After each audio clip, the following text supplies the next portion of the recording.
ಮನಸಾರೆ ಕನ್ನಡ ಯೂಟ್ಯೂಬ್ ಚಾನಲ್ಗೆ ಸ್ವಾಗತ. ಮೈಸೂರು ದಸರಾ.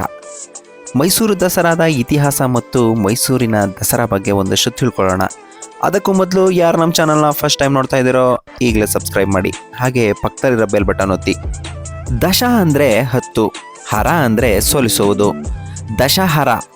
ಈ ದಶಹರ ಹೋಗಿ ದಸರಾ ಆಗಿ ರೂಪುಗೊಂಡಿತು. 1610ರಲ್ಲಿ ಶ್ರೀರಂಗಪಟ್ಟಣದಲ್ಲಿ ಮೊದಲ ದಸರಾಕ್ಕೆ ಚಾಲನೆ ದೊರೆಯಿತು. 1612ರಲ್ಲಿ ಮಹಾರಾಜರು ಚಿನ್ನದ ಅಂಬಾರಿಯ ಮೇಲೆ ಕುಳಿತು ಮೆರವಣಿಗೆ ಮಾಡಲಾಗುತ್ತೆ. ಅರಮನೆಯಿಂದ ಬನ್ನಿ ಮಂಟಪದವರೆಗೆ ಹೊರಟು ಪೂಜೆ ಸಲ್ಲಿಸಲಾಗುತ್ತೆ. ಇದು ಮುಂಚೆಯಿಂದಲೂ ಬಂದಿರುವಂತಹ ಪದ್ಧತಿ. ಇದಕ್ಕೂ ಮುಂಚೆ ದಸರಾ ಹೇಗೆ ಪ್ರಾರಂಭ ಆಯಿತು ಅನ್ನುವ ಇತಿಹಾಸವನ್ನು ನೋಡೋದಾದ್ರೆ ಅದಕ್ಕೆ ಒಂದು ದೊಡ್ಡ ಕಥೆನೇ ಇದೆ. ದಸರಾವನ್ನ ಮುಂಚೆ ಮಹಾನವಮಿ ಅಂತ ಕರಿತಾ ಇದ್ರು. ಮಹಾನವಮಿ ಅಂತ ಆಚರಿಸ್ತಾ ಇದ್ದಂಥ ದಸರಾವನ್ನ ಪ್ರಾರಂಭಿಸಿದ್ದು ಮೊದಲ ಬಾರಿಗೆ ಹೊಯ್ಸಳರ ಕಾಲದಲ್ಲಿ ಅಂತ ಹೇಳಲಾಗಿದೆ. ಯುದ್ಧದಲ್ಲಿ ಗೆದ್ದಂತಹ ಸಂಭ್ರಮಕ್ಕಾಗಿ ಮಹಾನವಮಿಯನ್ನು ಆಚರಿಸ್ತಾ ಇದ್ರು. ಹೊಯ್ಸಳರ ಸಾಮ್ರಾಜ್ಯ ಅಂತ್ಯವಾದ ಮೇಲೆ ವಿಜಯನಗರದ ಅರಸರು ಅವರ ರಾಜಧಾನಿ ಹಂಪಿಯಲ್ಲಿ ಮಹಾನವಮಿ ಆಚರಣೆಯನ್ನ ಮುಂದುವರಿಸುತ್ತಾರೆ. ಪ್ರತಿ ವರ್ಷ ನವರಾತ್ರಿಯ ಸಮಯದಲ್ಲಿ ದಸರಾವನ್ನು ಆಚರಿಸಲಾಗುತ್ತೆ. ಪ್ರತಿ ವರ್ಷ ಹಂಪಿಯಲ್ಲಿ ಮಹಾನವಮಿ ಉತ್ಸವವನ್ನು ಅದ್ಧೂರಿಯಾಗಿ ಮಾಡಲಾಗ್ತಾ ಇತ್ತು. ವಿಜಯನಗರ ಸಾಮ್ರಾಜ್ಯ ಕೂಡ ಗತಿಸಿ ಹೋದ್ಮೇಲೆ ಆಚರಣೆ ಸ್ಥಗಿತಗೊಂಡಿತು. ನಂತರ ಮೈಸೂರಿನ ಒಡೆಯರು ಹೊಸ ಸಾಮ್ರಾಜ್ಯವನ್ನು ಸ್ಥಾಪಿಸುತ್ತಾರೆ. ಅದರಲ್ಲಿ ಹಂಪಿಯ ಕೆಲವು ಭಾಗಗಳು ಕೂಡ ಸೇರಿಕೊಳ್ಳುತ್ತವೆ. ಹಾಗಾಗಿ ಮಹಾನವಮಿ ಆಚರಣೆ ಮೈಸೂರು ಅರಸರ ಕಾಲದಲ್ಲಿ ದಸರಾ ಎಂದು ಬದಲಾಗುತ್ತೆ.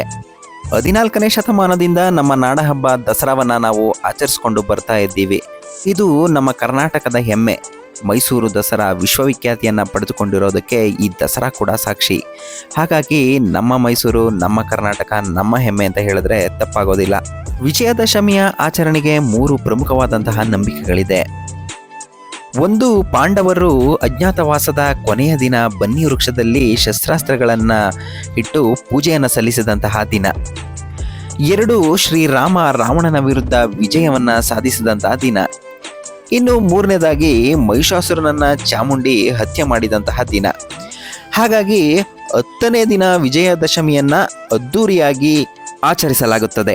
ಹಾಗೂ 750 kg ತೂಕದ ಚಿನ್ನದ ಅಂಬಾರಿಯನ್ನ ಮೆರವಣಿಗೆ ಮಾಡಲಾಗುತ್ತದೆ. ನವರಾತ್ರಿಯ 9 ದಿನಗಳು ವಿಶೇಷವಾದಂತಹ ಪೂಜೆ ಮತ್ತು ಸಂಭ್ರಮದಿಂದ ದಸರಾವನ್ನು ಆಚರಿಸಲಾಗುತ್ತದೆ. 10ನೇ ದಿನ ನಡೆಯುವ ಜಂಬೂ ಸವಾರಿ ವಿಜೃಂಭಣೆಯಿಂದ ಆಚರಿಸಲಾಗುತ್ತದೆ. ಇದು ಕೇವಲ ಕರ್ನಾಟಕ ಮತ್ತು ಮೈಸೂರಿಗಷ್ಟೇ ಅಲ್ಲ, ವಿಶ್ವವಿಖ್ಯಾತಿಯನ್ನು ಪಡೆದಿರುತ್ತದೆ. ಹಾಗಾಗಿ ವಿಶ್ವವಿಖ್ಯಾತಿ ನಾಡಹಬ್ಬ ತನ್ನದೇ ಆದಂತಹ ಪರಂಪರೆಯನ್ನು ಉಳಿಸಿಕೊಂಡು ಬಂದಿದೆ. ನೋಡಿದ್ರಲ್ಲ, ವಿಡಿಯೋ ಇಷ್ಟ ಆಗಿದ್ರೆ ಲೈಕ್ ಮಾಡಿ, ಶೇರ್ ಮಾಡಿ, ಹಾಗೆ ಕಾಮೆಂಟ್ ಮಾಡಿ ಅಂತ ಹೇಳ್ತಾ ಇವತ್ತಿನ ವಿಡಿಯೋನ ನಾನು ಇಲ್ಲಿಗೆ ಮುಗಿಸ್ತಾ ಇದ್ದೀನಿ. ಧನ್ಯವಾದಗಳು.